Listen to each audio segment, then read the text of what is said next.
Assalamualaikum warahmatullahi wabarakatuh. Perkenalkan, nama saya Perlita Wulandari. Saya dari kelas Gizi B. Di sini saya akan membahas tentang sanitasi total berbasis masyarakat. Sanitasi yang buruk menjadi salah satu masalah kesehatan masyarakat yang serius, terutama di negara-negara berkembang.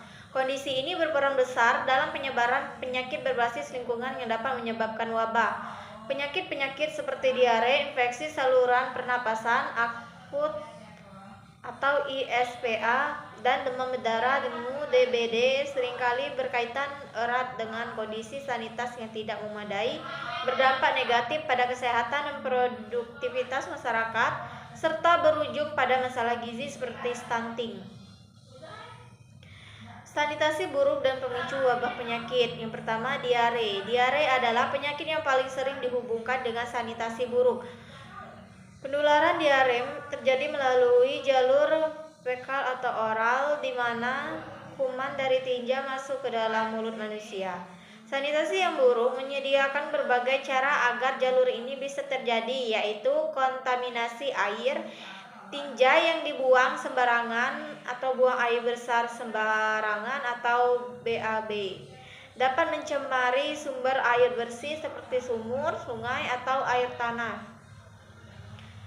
Air yang terkontaminasi ini kemudian digunakan untuk minum, memasak, atau mencuci sehingga kuman penyebab diare masuk ke tubuh. Contoh nyata, pada tahun 2008, Kompas.com melaporkan wabah diare di Kabupaten Mimika, Papua yang menyebabkan puluhan kematian. Dinas Kesehatan setempat menyatakan bahwa penyebab utamanya adalah lingkungan yang tidak bersih dan pola hidup masyarakat yang kurang higienis, seperti kebiasaan mengonsumsi air yang tidak masak. Yang kedua, ISPA. Meskipun ISPA atau infeksi saluran pernapasan akut umumnya menyebar melalui udara, sanitasi yang buruk dapat memperburuk kondisi dan meningkatkan risiko penularan. Lingkungan yang kotor, lembab, dan berdebu dapat menjadi tempat berkembang biak kuman.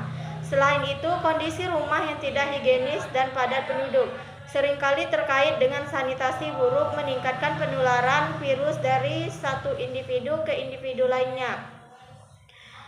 Contoh nyata, dalam rumah tangga, sanitasi yang buruk seperti tidak membuang sampah dengan benar dapat menyebabkan penumpukan debu dan jamur yang memicu alergi dan memperparah ISPA. Lingkungan yang kumuh dan lembab juga menjadi tempat ideal bagi kuman untuk bertahan hidup lebih lama di permukaan, meningkatkan risiko penularan.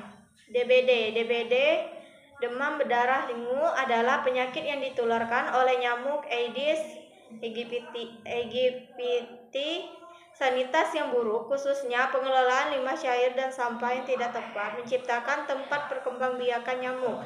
Contoh nyata, genangan air kotor di dalam atau sekitar rumah seperti di bak mandi yang jarang dikuras, vas bunga, dan tumpukan sampah seperti kaleng dan botol bekas menjadi sarang nyamuk. Di daerah dengan sanitasi yang buruk, nyamuk-nyamuk ini berkembang biak dengan cepat dan menularkan virus dengue ke populasi yang lebih luas, memicu wabah. Berikut adalah 5 pilar STBM dan contoh penerapan di tingkat rumah tangga dan komunitas. Yang pertama, stop buang air besar sembarangan atau BAB. Contoh penerapan di tingkat rumah tangga dan komunitas: membangun jamba keluarga yang sehat, tidak lagi nuang air besar di sungai, kebun, atau sembarangan tempat. Cuci tangan pakai sabun atau CTPS. Membiasakan seluruh anggota keluarga mencuci tangan dengan sabun setelah buang air besar atau sebelum makan. Pengelolaan air minum dan makanan rumah tangga atau PMRT. Memasak air hingga mendidih dan menyimpan makanan dan wadah tertutup yang bersih untuk mencegah kontaminasi. Pengaman sampah rumah tangga. Memisahkan sampah organik dan anorganik serta menyediakan tempat sampah tertutup di setiap rumah. Dan yang terakhir, pengaman limbah cair rumah tangga. Membangun saluran air limbah atau SPAL dari kamar mandi dan dapur untuk menghindari genangan air. Analisis studi kasus dan pencegahan stunting. Studi kasus keterkaitan diare dan stunting. Diare dan stunting seringkali merupakan dua sisi dari mata uang yang sama. Studi analitik observasional di Desa Kalongan, Kabupaten Semarang menunjukkan adanya hubungan yang signifikan antara sanitasi yang buruk dengan kejadian diare pada balita. Diare berulang pada anak-anak dapat mengganggu penyerapan nutrisi meskipun mereka mendapatkan asupan makanan yang cukup. Nutrisi yang tidak terserap dengan baik ini menyebabkan stunting, yaitu gagal tumbuh kembang akibat kekurangan gizi kronis. Penerapan pilar STBM untuk pencegahan stunting. Penerapan kelima pilar STBM secara terpadu dapat memutus siklus diare stunting dan mencegah masalah gizi buruk. Pilar pertama, stop BAB. Dengan memastikan tidak ada lagi BABS, sumber utama penularan kuman diare di lingkungan dapat dihilangkan. Ini akan mengurangi frekuensi anak-anak terkena diare, sehingga mereka dapat menyerap nutrisi dari makanan dengan maksimal. Pilar kedua, CTPS. CTPS pada waktu kritis atau sebelum makan dan setelah BABS. Sangat efektif mencegah kuman masuk ke mulut anak. Anak yang jarang sakit diare akan memiliki kondisi pencernaan yang lebih sehat dan mampu menyerap gizi dengan baik. Pilar ketiga, PAMRT. Memastikan air minum dan makanan yang dikonsumsi bersih adalah langkah krusial. Air dan makanan yang aman dari kuman dapat mencegah infeksi diare sejak awal.